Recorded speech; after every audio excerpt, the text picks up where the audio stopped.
नमस्ते। आज हम बात करने वाले हैं हमारी जिंदगी के एक बहुत बड़े बोझ के बारे में, चिंता। और इसे संभालने के लिए एक ऐसे गहरे आध्यात्मिक और मनोवैज्ञानिक तरीके को समझेंगे जो सिर्फ दिलासा नहीं देता, बल्कि एक बहुत ही शक्तिशाली समाधान भी देता है। कभी कभी ऐसा लगता है ना कि चिंताओं का बोझ इतना बढ़ गया है कि अब सहा नहीं जा रहा, कि आने वाले कल का डर हमारे आज की खुशी को खाए जा रहा है। ये एक बहुत ही आम एहसास है और अच्छी बात यह है कि इसका एक हल भी मौजूद है। तो चलिए इस विचार को थोड़ा और गहराई से समझते हैं।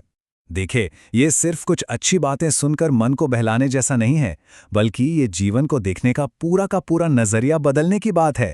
एक ऐसा बदलाव जो हमें अंदर से एक सच्ची आज़ादी महसूस करा सकता है।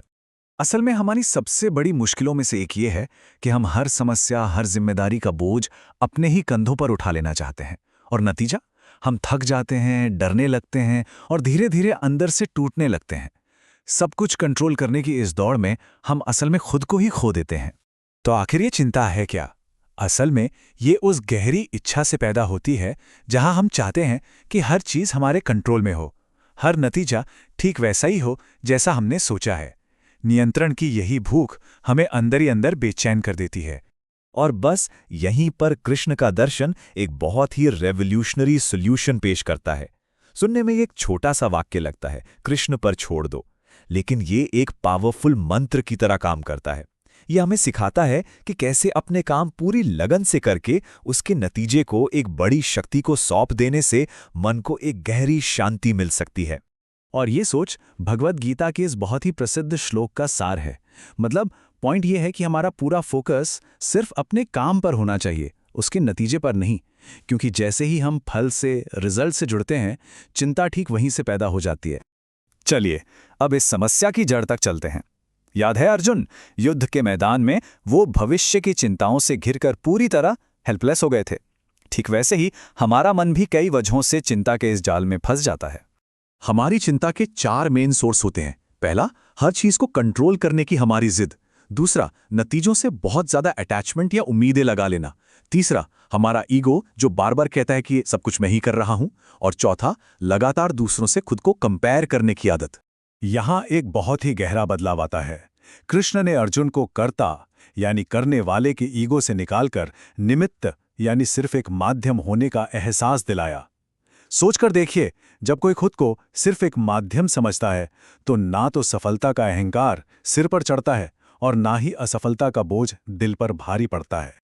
लेकिन एक मिनट, कृष्ण पर छोड़ देने या समर्पण का असली मतलब क्या है? अक्सर लोग इसे गलत समझ लेते हैं। तो चलिए इसके सही अर्थ को जानते हैं।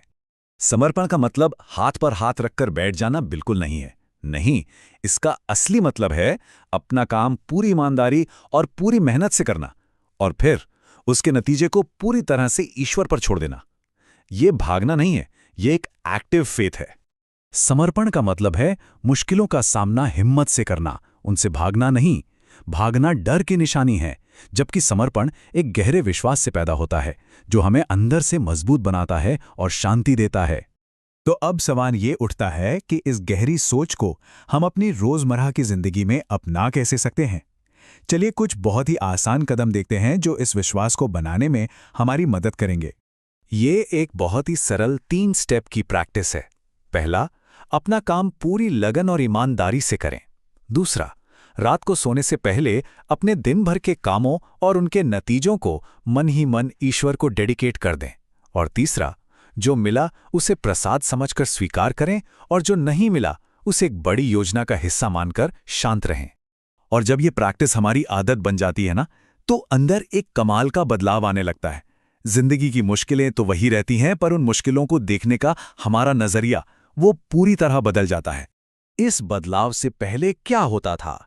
जिंदगी की हर छोटी बड़ी चुनौती एक बहुत बड़े डरावने पहाड़ की तरह लगती थी, जिसे पार करना लगभग नामुमकिन सा लगता था। और अब वही समस्या एक पर्सनल फेलियर नहीं लगती, बल्कि एक बड़ी यात्रा का, एक प्रोसेस का हिस्सा लगती है।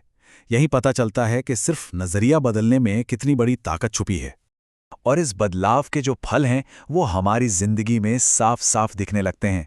डर धीरे धीरे गायब होने लगता है, मन शांत होता है, जिससे सही फैसले लेना आसान हो जाता है।